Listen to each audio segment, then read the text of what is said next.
So I've been arguing that one of the perks to David Lewis's view of possible worlds, to the concretist's view of possible worlds, is that possible worlds aren't different kinds of things than the actual world. They are these comprehensive, whole, concrete objects just like the actual world is. Well, what's that supposed to be in contrast to? What that's supposed to be in contrast to is a completely different way of understanding possible worlds, and that's what we're going to turn to now. And that view is understood by a variety of names. I'm going to follow the lead of many people, including my own mentor, Chris Menzel, out of Texas A&M University. Chris there has written extensively about these ideas, following philosophers like Alvin Plantinga, and calls this view abstractionism. So what's abstractionism? Abstractionism says that possible worlds are absolutely not concrete wholes, as David Lewis thinks. They're abstract objects. Elsewhere in this course, we talk a lot about abstract objects. We talk about whether numbers exist as abstract objects, whether there are properties or attributes of things understood as abstract objects. Plato thought that properties or attributes of things were abstract. He called them forms and said that material concrete objects participate in the forms but aren't forms themselves. We sort of need to use our cognition to learn about the existence of these abstract things. Abstract objects aren't anything new to philosophy, but we're seeing them appear now in a way to explain our language of possibilities. So Lewis thinks that it's a good thing that his view doesn't require us to posit the existence of abstract objects in order to make true our sentences about what's possible and what's not. The abstractionist is not so concerned with this. The abstractionist thinks that there's a lot of merit in the idea of possible worlds being abstract objects. One of the chief ones is that it makes more sense to talk about what is possible for me. Recall that for David Lewis, for it to be true that it was possible that I wore something today other than what I wore, we have to go find, if you will, another concrete reality in which there's a counterpart to me wearing a different outfit. That world has to stand in certain special relationships with this one, and that's what makes it true that I could have worn something other than what I'm wearing. For a lot of folks, this seems to be exactly wrong. In other words, what should be true about the possibility of me wearing something other than what I'm wearing is it being true that I could have worn something other than what I'm wearing, not my counterpart wearing something other than what I'm wearing. This is one of the ways into thinking about abstractionism. On this view, possible worlds are abstract objects. What kind of abstract objects? Well, there's been a lot of answers to that question. They're understood as propositions, which are abstract. They're understood as properties, which are abstract. I'm going to follow my mentor from Texas A&M, Chris Menzel, who again follows other philosophers, in thinking about these abstract objects as complicated states of affairs.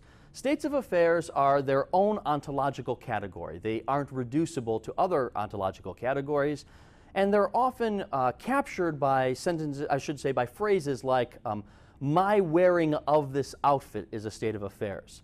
Your walking across the street is a state of affairs. Peter Parker's being bitten by a radioactive spider is a state of affairs. Wonder Woman's leaving the island in order to help humanity fight its wars and hopefully live in peace is a state of affairs. You get the idea.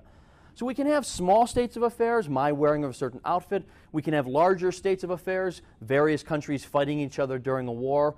We can have a maximal state of affairs, a state of affairs that is constituted by other state of affairs to give us a complete world. I am again glossing over some details here. But on this view, we ought to understand possible worlds as a maximal state of affairs, a comprehensive state of affairs. And now we can say that it's true that I could have worn an outfit other than the one that I'm wearing now because there exists this abstract object, this maximal state of affairs, in which I am wearing something different than what I'm wearing now. Okay. Pause for a second, though, and appreciate that if you've been listening to what I've been saying with some care, you might have raised an eyebrow with what I just mentioned. You might have said, well, what do you mean to say that you, in this abstract object, would have been wearing a different set of clothes? Are you not a concrete object?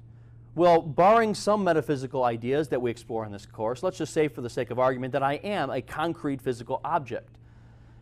Concrete objects are supposed to be contrasted with abstract objects. Abstract objects aren't supposed to contain concrete objects. There's some disagreement about this. We might understand sets of things as abstract objects that are constituted by concrete objects.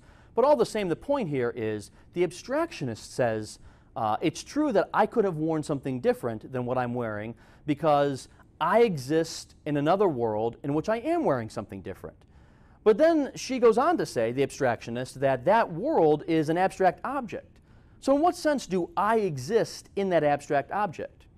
Well, here's where this view gets a little tricky, and I'm going to say it a couple of times to try to help you understand it. It takes the idea of me existing in another world as they're existing in a possible world, the state of affairs of my existing. In other words, I'm not in that possible world. There's just a state of affairs in that possible world, my existing, that counts as me being in it. If you're following so far, then what I say next will not be shocking, though it might be weird to hear. On this view, all worlds, actual and possible, are abstract objects. What distinguishes the actual world is that it obtains, and that's a special relationship understood on this view. Now, what does it mean to say that the actual world is an abstract object that obtains? Does it mean to say that we are all abstract objects? No, it's exactly not saying that. On the abstractionist view, we want to draw a bright line in the sand between concrete reality and the abstract properties of that reality. I am a part of concrete reality, me, this body here, as are you, as are all the things around us, as are the comic book stores and the comic books. That's all a part of concrete reality. According to David Lewis and the concretionists, the combined total of that concrete reality constituted the actual world. According to abstractionists, though, that's in a sense a category mistake. The actual world is an abstract object. It's an abstract property of the world, you might think. And we can distinguish it as the one obtaining versus all the other possible worlds that don't obtain. So when I'm referring to the actual world, I'm not referring to concrete reality. I'm referring to an abstract property or an abstract proposition or an abstract state of affairs, and saying of it that I'm referring to the one that obtains. This is important for the view because it suggests that there's not something metaphysically different about possibilities. They are all abstract. We are in the possibility that obtains, and that's what makes it special. Not that it exists and the others don't exist. They all exist. We're the ones that obtain. You might be wondering what I mean when I say obtain. This is where I'm going to pause and leave the rest of this somewhat unaddressed. And it's only because this is a special relationship that philosophers will talk about. And I don't want it to come across as us talking in circles. We're not trying to do that. We're trying to just say that there's a difference between existing and obtaining. If we understand possibilities as abstract objects and we understand the actual world as a possibility, then what we're saying is that all of these are, on some basic fundamental level, just as real as anyone else. The obtaining relationship is meant to be a way of distinguishing this one, not in terms of existence, but in terms of something else. One way to understand that something else is it's the abstract object that describes concrete reality. We might understand obtaining as being unpacked that way. Proponents of this view suggest that it does better work than the concretists do in terms of explaining our modal language and in trans-world identity. It gets things better. Critics, though, will say that it introduces abstract objects, a whole new kind of entity that don't seem to be needed in order to do the work that needs to be done. And so back and forth these conflicting views occur. I will say that on the understanding that possibilities are merely abstract objects, then in no interesting sense would we be able to get a fiction like the fiction that we get in comic book stories. Abstract objects don't causally interact with anything whatsoever, and so you're not going to get stories in which multiverses collapse or collide with each other. In fact, in neither of these views, the concretionist view, the concretist view, or the abstractionist view, do we get the kind of stories that we see with superheroes. Does that mean that there's something flawed about superhero stories? No, it just means that superhero stories are just that, stories. And when we try to apply some rigor to our thinking, we realize that the best way to understand what possibility is, whether it's as different concrete realities or whether it's as different abstract objects, the best way of understanding possibilities does not lend itself to explaining what's being described in superhero narratives. That's not a criticism or a benefit. It's just the way things are.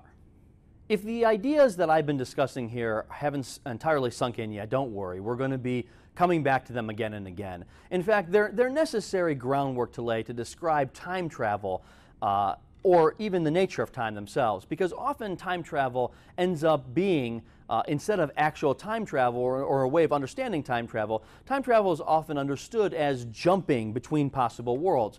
And we're going to see how philosophers unpack this, and you can anticipate what they might have to say about some of these relations. But for now, let's understand that possibilities are a lot more exciting and interesting than we may have thought. Certainly the issue is complicated.